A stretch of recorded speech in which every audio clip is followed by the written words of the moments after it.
Everyone, this is Nandini. Varalakshmi பூஜை August 8 வருதுன்னு தெரிஞ்சிடுமே ஒவ்வொரு பக்கம் முன்னாடுறதே நாங்கள் ஸ்டார்ட் பண்ணிட்டோம். அதில் ரொம்ப இம்பார்ட்டன்ட் ரிட்டன் கிஃப்ட்ஸ் வாங்குறது. ஒன் ஃபைன் சண்டே நாங்கள் 2 பேரும் பிளான் பண்ணி மொத்தமாக எல்லாத்தையும் இன்றைக்கே வாங்கியிருந்து தான் கிளம்பணும். அதே மாதிரி சூப்பராக எல்லாமே வாங்கிட்டோம். இந்த வீடியோக்கு மேலே ஒரு கிளிக்கபிள் லிங்க் கொடுத்துருக்கேன். இந்த வருஷத்தோட வரலட்சுமி பூஜா ப்ளாகு இன்ட்ரெஸ்டடாக அதை செக் பண்ணி பாருங்கள். ஃபர்ஸ்ட் நாங்கள் போனது இந்த பேக்ஸு பேங்கிள் பாக்ஸ்லாம் வாங்குறதுக்கு ஒரு கடைக்கு போயிருந்தோம். இது கடை இல்லைங்க, கடல்னால் நான் சொல்லுவேன். அவ்வளோ கலெக்ஷன்ஸ் இருந்துச்சு, எல்லாமே சூப்பர் குவாலிட்டியில் இருந்துச்சு. அதில் என்னோட மோஸ்ட் ஃபேவரட் இந்த கிட்ஸுக்கு நான் வாங்கின பேங்கிள் பாக்ஸ் தான். Next coming to glass bangles, I was very specific. கண்டிப்பாக ரெயின் ட்ராப் பேங்கிள்ஸ் தான் வாங்கினோன்னு நிறைய ப்ரிட்டியான கலர்ஸ் எல்லாமே வாங்கிட்டு இன்னொரு கடைக்கு போய் மொத்த ஷாப்பிங்கை நான் முடிச்சிட்டேன்.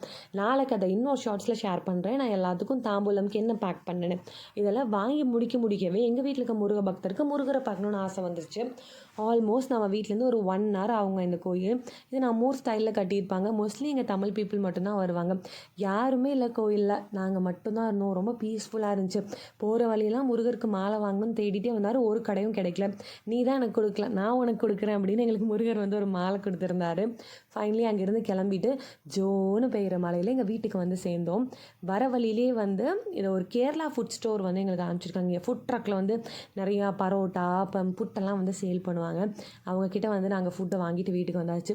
இதுக்கு மேலே போய் சமைக்கலாம் முடியாதுன்னு பரோட்டாவும் கோயிலுக்கு அப்போ தான் போயிட்டு வந்தனால வெஜ் குருமா வாங்கிட்டு சாப்பிட்டு எங்களோட டேவை கம்ப்ளீட் பண்ணியாச்சு.